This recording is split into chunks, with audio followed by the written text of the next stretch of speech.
You ready the mustering horn and take the deepest breath you can before giving it your all.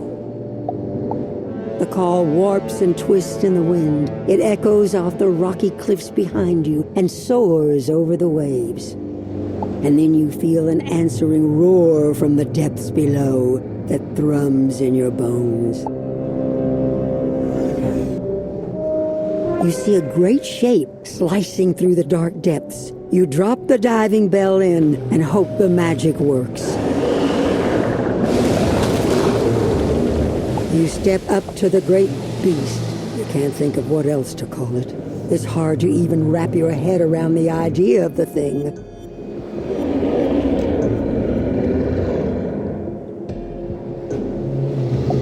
Using the diving bell as a kind of psychic anchor, you project your will into the great beast. For a moment, the image of dark waves and tremendous hunger threatens to drown you. But you call upon your training, your sense of school, and the power of light, and soon enough, it's purring. Though its purr could probably shatter continents.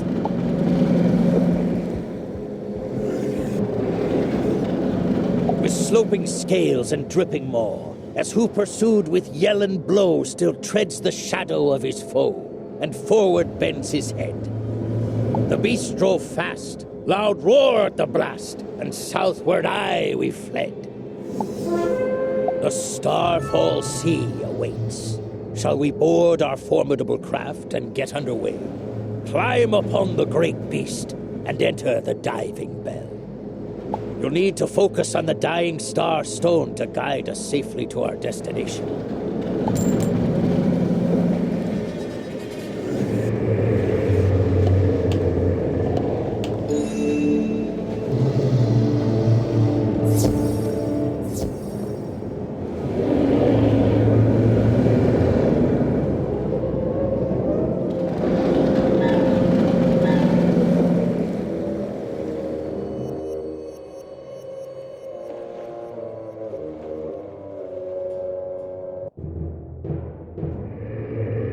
Listen close.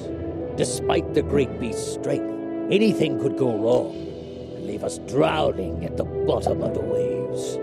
Or swimming in the middle of the Starfall Sea, waiting for something to snap us up. Now, place the dying star stone on the pedestal to activate it.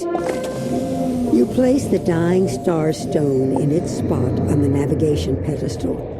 If we stay on the surface, not only will the Shadow Queen's forces be able to find us, but we'll be shredded by the maelstrom.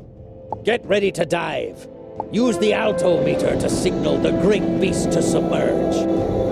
You touch the altimeter and imagine yourself going down, down, down into the deep.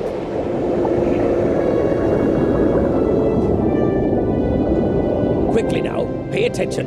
I've placed the nautic stones to help us navigate. Go to the Mundana crystal and adjust it. Slightly. You adjust the Mundana crystal as best you can, under the captain's rapid-fire commands. Yes, good. I think that was just enough. Wait! The great beast groans and flinches. Something is distressing him. When harried or vexed, the great beast's desire is to dive deep. If we let him, our diving bell will be ripped apart by the ocean gyre. We cannot sit on the surface, nor swim too deep, for certain death lies on either end. We need a steady hand on the helm.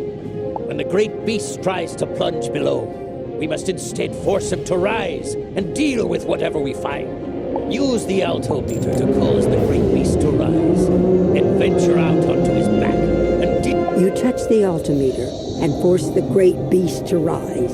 You hear a thundering snarl of protest, but he obeys.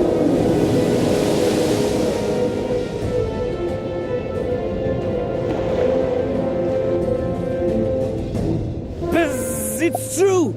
The Spellbinder has harnessed a great beast of the Starfall Sea. White Razors, attack!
lasers, aye. They must have followed us from Crescent Beach.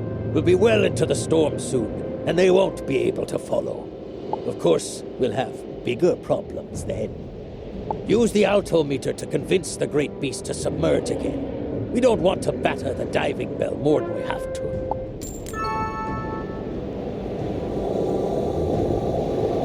You use the altimeter, guiding the great beast to swim below the surface again.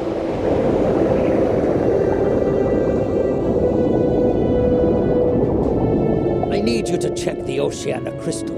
It keeps the diving bell safe.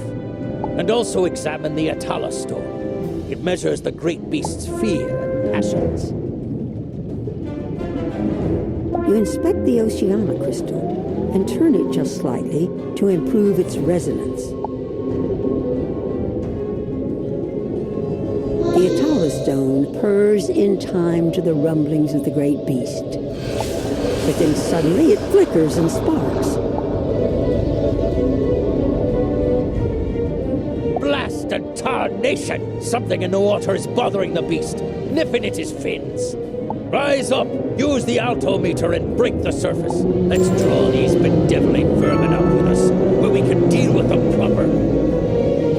You guide the great beast into a swift rise with the altimeter. It's a thrill to have such power under your command. Once again, the path outside is open. Time to chase off the vermin.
Whirligigs, spiteful things. They prey on smaller fish, but they'll try to take a nip out of anything that passes their way. Me guess is the Shadow Queen riled them up. Good work driving them off. That's the edge of the maelstrom we're entering. Time to send the great beast below again, so we don't get torn asunder. Through the altimeter, you can sense how violent the storm is getting. It takes much more effort to guide the great beast this time. Keep an eye on the Mondana and Oceana crystals, and keep them in harmony. And don't take your eyes off the Rasatala stone, nor the Mahatala stone, else the great beast may decide to devour us himself.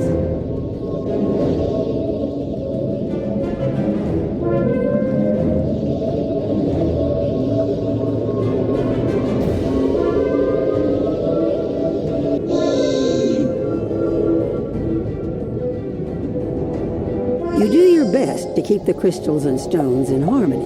It takes a great deal of concentration and precise measurements. All of a sudden, all of the crystals and stones start a cacophonous ringing.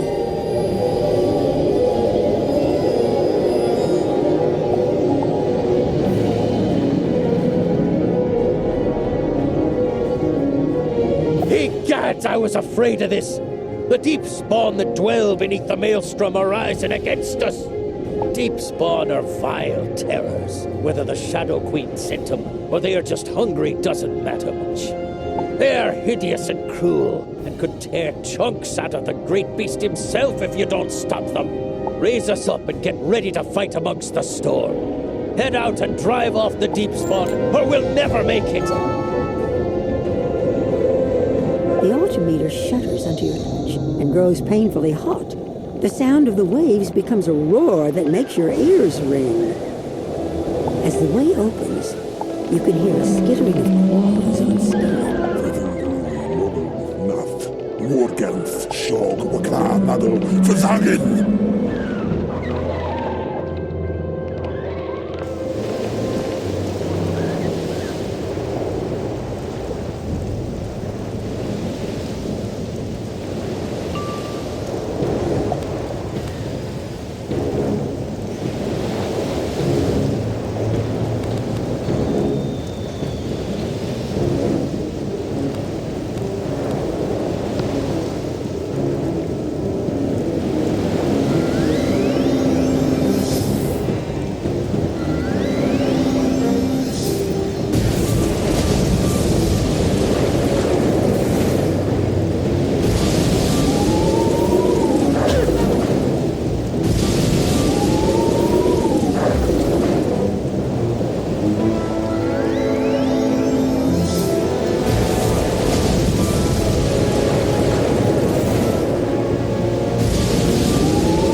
That is not dead, which can eternal lie.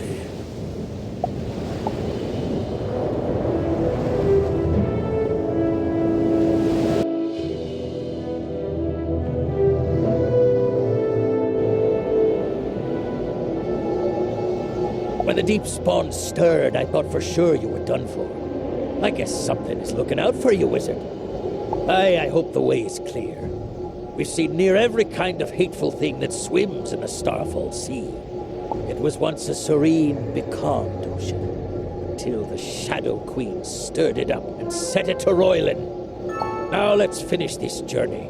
Dive us down! You ease the altimeter down again, and the great beast gracefully follows your lead. Well, as gracefully as he can for his size. It's time for you to use the Dying Starstone to guide us through the worst part of the Maelstrom. We'll be fine if you don't mess it up, in which case we'll all be jetsam soon enough. You focus your will to a razor-sharp point, and use that to read the mystical aura of the Dying Starstone.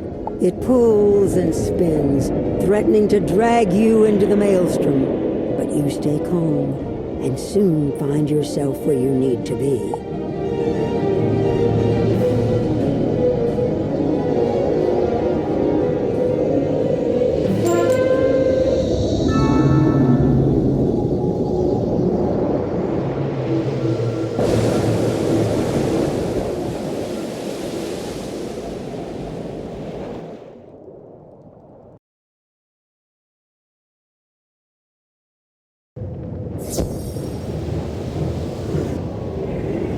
And now there came both mist and shade, and it grew wondrous cold.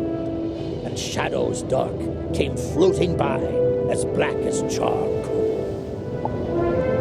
The fair breeze blew, the white foam flew, the furrow followed free. We were the first that ever burst into that silent sea. Welcome to this star-blasted and shadow-cursed isle. Wizard, we may be the only living things to step upon this rubble in ages. I'm sure there are plenty of ghosts nearby. You seem to have a way with their kind. Look for a friendly shade.